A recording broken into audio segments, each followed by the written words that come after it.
දේව් ඉතින් ඔයා මොකද කරන්නේ? මං හිතන්නේ අපි සෑහෙන කාලෙකින් දකින්නේ. ඒ කියන්නේ ඔයා මාව ආපහු දකින්න කැමති නැහැ කියව දවසට පස්සේ. ඒක වැඩ කරලා එදා හරි පුදුම වැඩක් උනේ නේද? අදත් කොහේ හරි යන්නේ පරක්කු වෙලා වගේ. පරණ දේව්ම තමයි. ඒක මට තේරුන්නේ නැහැ. තේරෙන්නේ නැහැ කියන්නේ වැඩවල පිළිවෙලක් නැහැ. යාළුකම පාත්වගෙන යන හැටිවත් තාම මෙයා දන්නේ ඔය නැහැ. කියන්නේ පරණ දේව් ගැන. මොකද කියන්නේ අලුත් දේව් ගැන දැනගන්න රෑ කෑමකට හම්බෙමුද? මට එන්න හෙට රෑට මගේ ගෙදර. අනේ අල්ලා. මං කොහමද දේව් ඔය හරි හොඳයි ක්ලෙයා යන්න.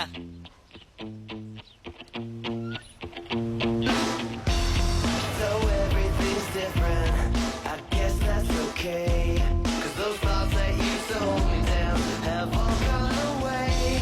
I feel like I can take on the world. So come along for the ride, or just get out of my way. Come on, get up, let's go.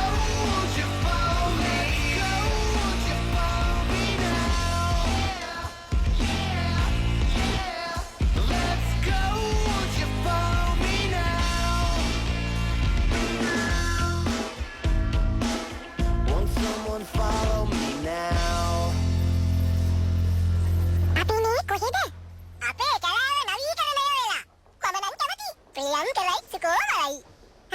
එතකොට කණු ටිකක මොනවද මේ කියන්නේ? අපි ඉන්නේ ගොඩනැගිල්ලක. දේව්! ඉයන් කවුද? ඇයි තට්ටු 80කින් බිම්බල්ලා තියනවද? කවදාවත් මට මෙතනින් හට යන්න දීලා නෑනේ. කවුද? බේබ්. ඒයි පස්සට එනවා මිනිහෝ. මේ දේව් සිවෙල්. මිස්ටර් ස්වේල් මෙතන තියෙනවා මෆින්ස් ඩෝනට්ස් ස්පීට්ස් මං ඕව පස්සේ ගන්න. සර් ඔයාට ඕන නම් ඔම්ලට් එකක් උනත් ගෙනත් දෙන්න පුළුවන්. ඔම්ලට් උනත් ගේන්න. වතුර එකක් ගෙන්නද නැත්නම් උණු තේ එකක් ඔයා කැමති නම් පළතුරු බීම එකක් දෙන්න පුළුවන්. පස් වෙලාවක බලමු. එන්න.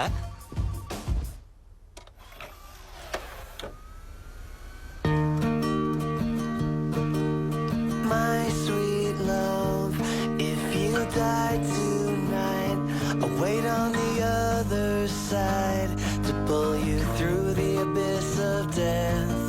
And no more signs across these faded lines.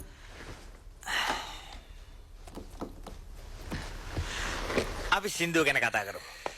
ඔයාට මේක විශ්වාස කරන්නත් බැරි වෙයි. ඔය සින්දුව ලියන්න මට අදහස් ආවේ ඒ සින්දුව හරි නෑ දේව්. මොකක්? ඔයාගේ සින්දුව